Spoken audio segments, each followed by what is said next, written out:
ഓം ശാന്തി 4/3/2024.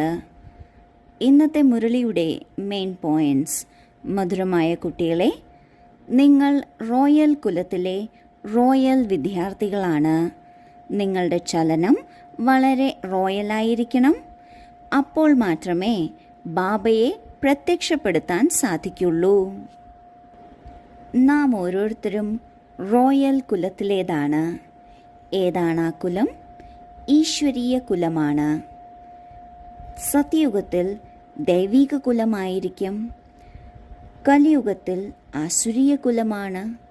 എന്നാൽ ഈ സംഗമയുഗത്തിൽ നമ്മൾ ഈശ്വരൻ്റെ ദത്തെടുക്കപ്പെട്ട ഡയറക്റ്റ് കുട്ടികളാണ്. അതിനാൽ റോയൽ കുലത്തിലേതാണ്. ഒപ്പം റോയൽ സ്റ്റുഡൻറ്റുമാണ്. മനുഷ്യനെ ദേവതയാക്കുന്ന പഠിത്തം അല്ലെങ്കിൽ സാധാരണക്കാരിൽ നിന്ന് രാജാവാകുന്നതിനുള്ള പഠിത്തം ലോകത്തിൽ മറ്റൊരിടത്തുമില്ല. ബാബ തന്നെയാണ് പഠിപ്പിക്കുന്നത്. നമ്മൾ ബാബയുടെ റോയൽ വിദ്യാർത്ഥികളാണ്. റോയൽ കുലത്തിലെ റോയൽ വിദ്യാർത്ഥികളായത് കാരണം ചലനം എന്തായാലും റോയൽ തന്നെ ആയിരിക്കണം, രാജകീയമായിരിക്കണം. നാം ആരാണ് എന്നത് ഓർമ്മയുണ്ട് എങ്കിൽ നമ്മളുടെ ചലനവും റോയലായിരിക്കും.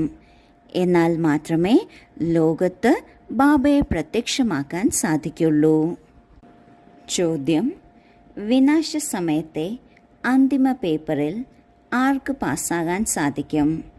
അതിനുള്ള പുരുഷാർത്ഥം എന്താണ്? ഉത്തരം: അന്തിമ പേപ്പറിൽ പാസ്സാകാൻ സാധിക്കുന്നത് അവർക്കാണ് ആർക്കാണോ ബാബയെ കൂടാതെ പഴയ ലോകത്തിലെ ഒരു വസ്തുവും ഓർമ്മ വരാത്തത്. ഓർമ്മ വന്നു എങ്കിൽ തോറ്റു. ഇതിനായി പരിധിയില്ലാത്ത മുഴുവൻ ലോകത്തിൽ നിന്നും മമത്വം മാറ്റിയെടുക്കണം. സാഹോദര്യത്തിൻ്റെ ഉറച്ച അവസ്ഥ വേണം. ദേഹാഭിമാനം മുറിയണം. അന്തിമ പേപ്പർ എന്നത് നഷ്ടമോഹ സ്മൃതി ലബ്ധ എന്ന സ്ഥിതിയാണ്. അതായത് നമ്മൾക്ക് മറ്റൊന്നും ഓർമ്മ വരാതെ ഒരു ബാബയെ തന്നെ ഓർക്കണം. ആർക്കാണ് ഈ പേപ്പറിൽ പാസ്സാകാൻ സാധിക്കുന്നത്? ആർക്കാണോ ലോകത്തിലെ ഒരു കാര്യവും ഓർമ്മ വരാത്തത് അവർക്കാണ്. എന്തെങ്കിലും ഓർമ്മ വന്നാൽ തോറ്റുപോയി എന്നാണ് അർത്ഥം.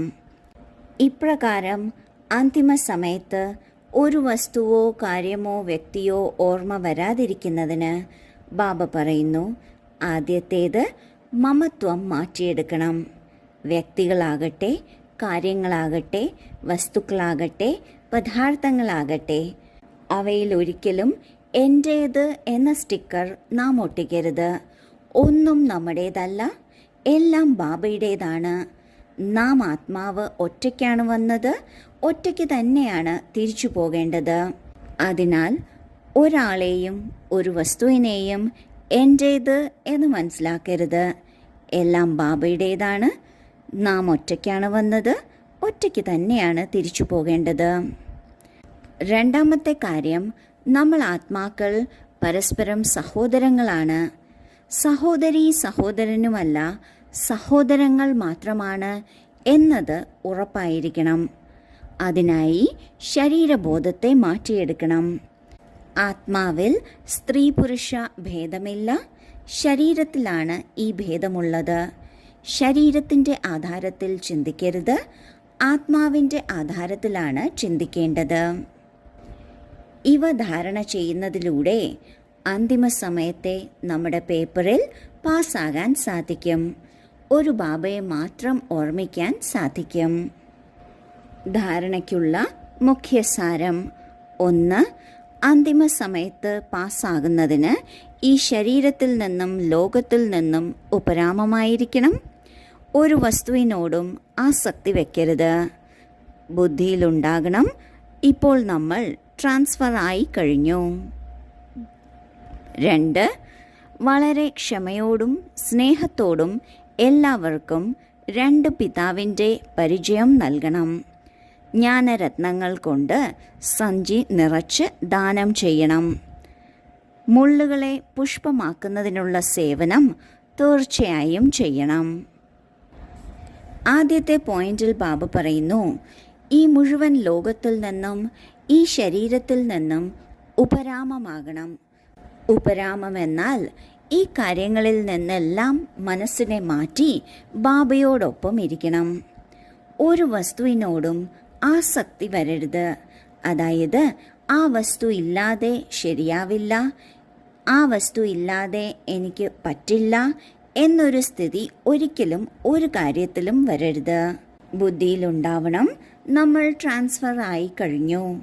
അതായത് കലിയുഗത്തിൽ നിന്ന് സത്യയുഗത്തിലേക്കുള്ള ട്രാൻസ്ഫർ നടന്നുകൊണ്ട് തന്നെ ഇരിക്കുകയാണ്, മുക്കാലും ആയിക്കഴിഞ്ഞിരിക്കുകയാണ് എന്ന്. രണ്ടാമത്തെ പോയിന്റിൽ ബാബ പറയുന്നു, എല്ലാവർക്കും 2 പിതാവിൻ്റെ പരിചയം നൽകണം. അത് വളരെ സ്നേഹത്തോടുമായിരിക്കണം, ക്ഷമയോടുമായിരിക്കണം. കാരണം ഏറ്റവും വലുത് തൻ്റെ പിതാവിൻ്റെ പരിചയം ലഭിക്കുക എന്നതാണ്. ജ്ഞാനത്തിൽ മുന്നേറണം എന്നുണ്ടെങ്കിൽ, മറ്റുള്ള കാര്യങ്ങളെ ഗ്രഹിക്കണം എന്നുണ്ടെങ്കിൽ തീർച്ചയായും ബാബയുടെ പരിചയം അത്യാവശ്യമാണ്. നമ്മൾ നമ്മളുടെ ബുദ്ധിയാകുന്ന മടിശീല ജ്ഞാനരത്നങ്ങൾ കൊണ്ട് നിറയ്ക്കുകയും വേണം.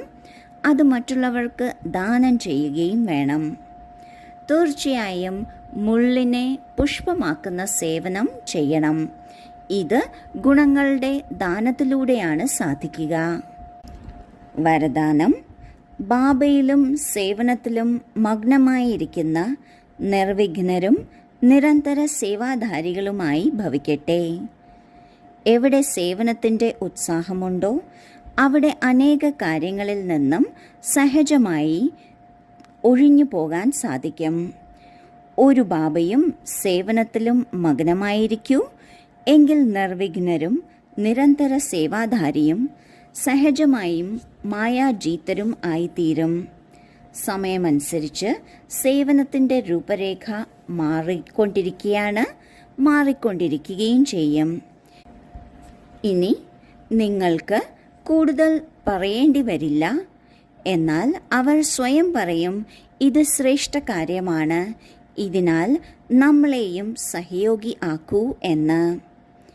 ഇത് സമയത്തിൻ്റെ സമീപതയുടെ അടയാളമാണ്. അപ്പോൾ നിറയെ ഉത്സാഹത്തിലും ഉന്മേഷത്തിലും സേവനം ചെയ്തുകൊണ്ട് മുന്നേറിക്കൊണ്ടിരിക്കൂ.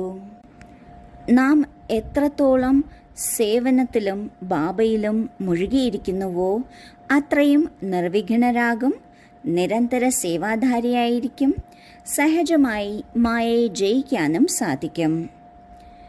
സേവനത്തിൻ്റെ രീതി മാറിക്കൊണ്ടിരിക്കുകയാണ്, അത് മാറുകയും ചെയ്യും. മറ്റുള്ളവർ ഇത് ശ്രേഷ്ഠ കാര്യമാണ്, വളരെ നല്ല കാര്യമാണ്, നമ്മളെയും സഹയോഗി ആക്കൂ എന്ന് പറഞ്ഞ് മുന്നോട്ട് വരും. ഇത് തന്നെയാണ് സമയം സമീപത്തെത്തി എന്നതിൻ്റെ അടയാളം. അതിനാൽ ബാബ പറയുന്നു, ബാബയുടെ ഓർമ്മയിലും സേവനത്തിലും വളരെ നന്നായി മുന്നേറിക്കൊണ്ടിരിക്കൂ. സ്ലോഗൻ: സമ്പന്നതയുടെ സ്ഥിതിയിൽ സ്ഥിതി ചെയ്ത് പ്രകൃതിയുടെ ചഞ്ചലതയെ മാറിപ്പോകുന്ന കാർമേഘങ്ങൾക്ക് സമാനം അനുഭവം ചെയ്യൂ. പുറമേ ഉള്ള കാര്യങ്ങളെ ജയിക്കുന്നതിന് ഉള്ളിലുള്ള കാര്യത്തെ ശക്തമാക്കണം. അതായത് നമ്മുടെ മനസ്സിൻ്റെ സ്ഥിതി എത്രത്തോളം ശക്തമാണോ, നാം എത്രത്തോളം ഉള്ളുകൊണ്ട് സമ്പന്നമാണോ, അത്രയും പുറമേ ഉള്ള കാര്യങ്ങൾക്ക് നമ്മളെ ഇളക്കാൻ സാധിക്കില്ല. പുറമേ ഉള്ള കാര്യങ്ങൾ എന്ന് ബാബ ഇന്ന് പറയുന്നത് പ്രകൃതിയുടെ ചഞ്ചലതയാണ്. അവയെയും മാറിപ്പോകുന്ന കാർമേഘങ്ങളാണ് എന്ന് കാണാൻ സാധിക്കും. ഓം ശാന്തി.